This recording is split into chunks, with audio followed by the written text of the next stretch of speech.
नमस्कार दर्शक बंधु मु शिवराम आपण मानकु आजिर आउ एक नुआ वीडियो रे स्वागत जनाउछि। दर्शक बंधु वर्तमान आम राज्य रे सरकार धान संग्रह प्रक्रिया जारी करिसंती। तो जेउ चाषी माने गत वर्ष खरीफ धान क्रय पाई चाषी पंजीकरण करिसंती। बहुत चाषी मानकर वर्तमान धान विक्रय पाई टोकेन आसी सारिछि। तो जदि आपण मानकर मध्य धान विक्रय पाई टोकेन आसीछि आपण माने धान विक्रय करि पारिबे।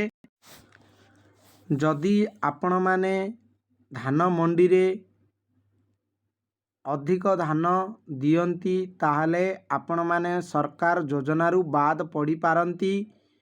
तो केते क्विंटाल देले आपण मानकर सरकार योजनारू बाद पड़ी पारंती ताहा आमे संपूर्ण एही वीडियो माध्यम रे डिस्कशन करिबा। प्रथम कथा जदि आपण माने 30 क्विंटाल रु अधिक दउछंती ताहले आपण मानकर रेशन कार्ड टी कटि जाई पारे,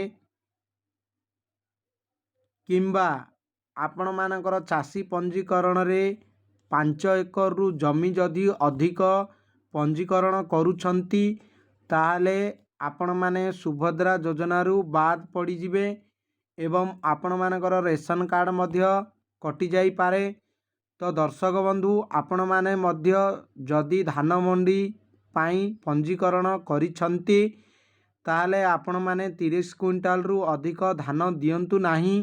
एवं केउ योजना रे केते जमी थिले आपण मानकर योजनारू बाद पड़िबे तार गाइडलाइंस मध्य आपण मानकु मु टिके देखै दबाकू चाहे।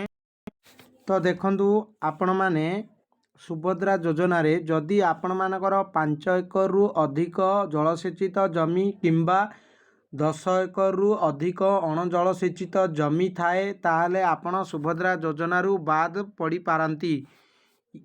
जदि आपण मानकर एतिकी जमी अछि एवं आपण माने एही जमी को धान मंडी रे रेजिस्ट्रेशन करिसंती ताहले भी आपण मानकर सुभद्रा योजनारू नाम कटि जाई पारे। देखंतु लेखा आइछि more than 5 acre irrigated land और 10 acre non irrigated land in your family.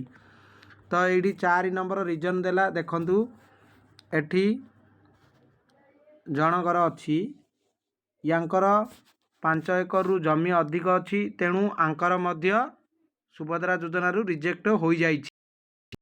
सेहीपरि आपण माने सीएम किसान योजना रे मध्य एसओपी रे लेखा आइछि आपण माने मध्य देखि नियंतु।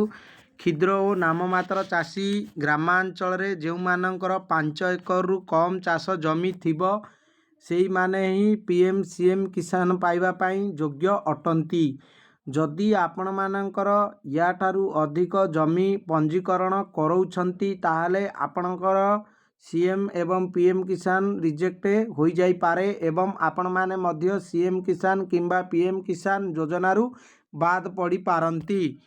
आपण मानकर प्रथम जिनिस हैला जदि आपण मानकर जमी 5 एकर रु अधिक रहुची सरकार रो गाइडलाइन हिसाब रे आपणकर रेशन कार्ड टी को बाद दिया जिवो। जदि आपण मानकर रेशन कार्ड टी कटि जाउची ताहले आपण माने सुभद्रा योजनारू बाद पड़िबे एवं ता सहित पीएम और सीएम किसान रु मध्य आपण बाद पड़ी जाई पारिबे।